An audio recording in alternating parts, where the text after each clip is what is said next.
अस्पताल के ठीक सामने उनका क्लिनिक है। वे किस समय वहां बैठते हैं? मैंने ताया अबू से पूछा और उसने कहा, क्यों, क्या हुआ? मैंने जवाब दिया कि मैं उनसे मिलना चाहता हूं और दादी और पापा की मौत के बारे में बात करना चाहता हूं।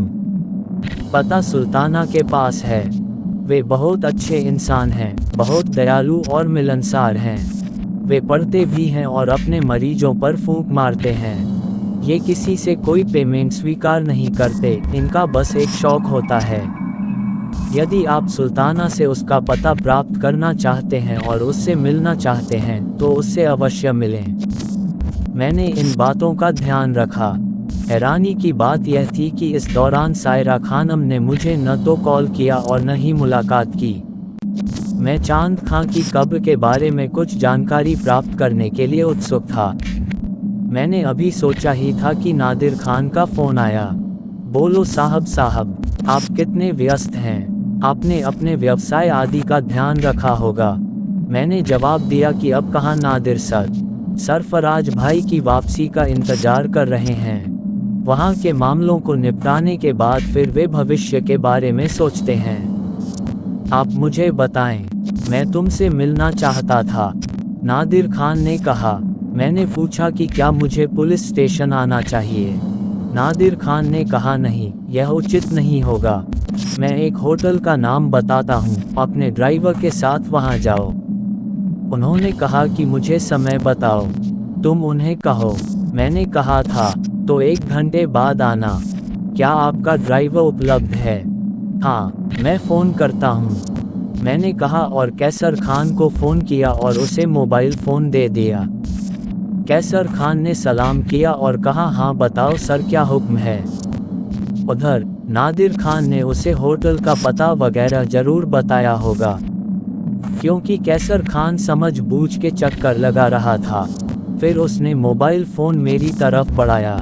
नादिर खान ने कहा कि मैंने कैसर खान को पता बता दिया है और मैं आपका इंतज़ार कर रहा हूँ। मैंने जवाब दिया कि मैं आता हूँ।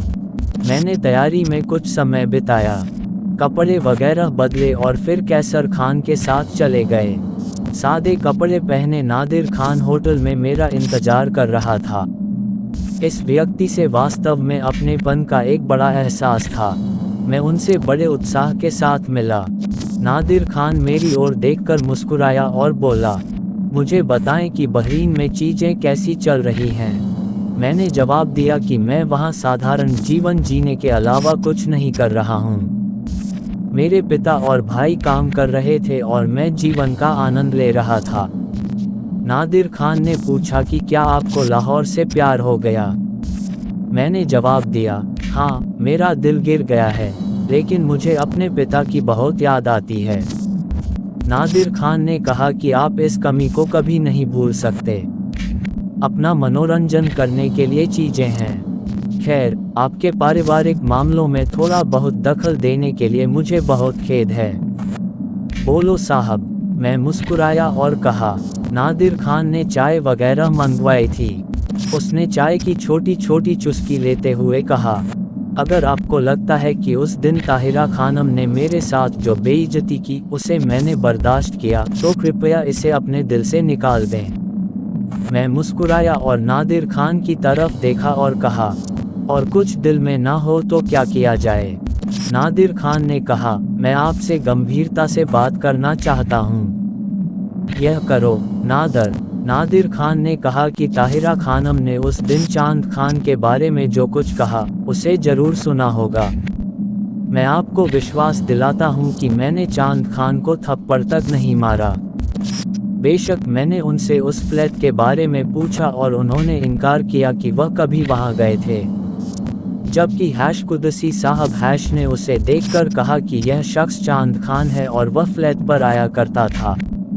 हालांकि मैंने जानबूझकर कुदसी साहब का नाम नहीं लिया, क्योंकि वो औरत उन्हें भी नुकसान पहुंचा सकती थी। मुद्दा यह है कि वह खुद मेरी नज़र में संदिग्ध हो गई है और उसके कुछ कारण हैं। मैंने उनके बारे में बहुत गहराई से पूछताछ की और पता चला कि वह रहस्यमय विज्ञानों के विशेषज्ञ हैं और उन्होंने अपने घर पर एक मदरसा बनवाया है जहां बड़े बड़े लोग अपनी समस्याओं को हल करने के लिए उनके पास आते हैं। इस प्रकार उनके संबंधों का दायरा व्यापक हो गया है। इसके अलावा मुझे पता चला है कि ताहिरा खानम का आपके ताया अबू के साथ संपत्ति विवाद चल रहा है और उन्होंने उसके खिलाफ मामला दर्ज किया है जिसका कोई आधार नहीं है। आपके दिवंगत पिता से उनका कोई विवाद था या नहीं, यह मेरी जानकारी में नहीं आया है, लेकिन मुझे विश्वास है कि ऐसा होगा। ज्यादा डिटेल तो नहीं मिल पाई, लेकिन जो जानकारी मिली है उसमें ताहिरा खानम के रोल का खुलासा हुआ है। उन्होंने नियमित रूप से एक जाल फैलाया है और कई लोगों के बीच उनकी संपत्तियों को लेकर विवाद है। अब मैं एक खास बात कहूंगा, पोस्टमार्टम रिपोर्ट आ गई है। आपके पिता की दम घुटने से मौत हो गई और चांद खान का भी यही हाल था। मैं फिर तुमसे कहता हूँ कि मैंने उसके साथ ऐसा कुछ नहीं किया जिससे उसकी मृत्यु होती। आखिर दोनों मौतें एक जैसी क्यों थी और इन दोनों मौतों का ताहिरा खानम के रहस्यों से क्या संबंध है?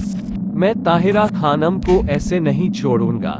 उन्होंने आपके अनुरोध के अनुसार मेरे खिलाफ कोई कार्रवाई नहीं की, लेकिन प्रिय, मैं आपके पिता की मृत्यु की फाइल को बंद नहीं करूंगा और अगर ताहिरा खानम भी उसके नीचे आती है तो मैं उस पर हाथ रखूंगा। बड़ी बात है, लेकिन मैं इसे वैसे भी करूंगा।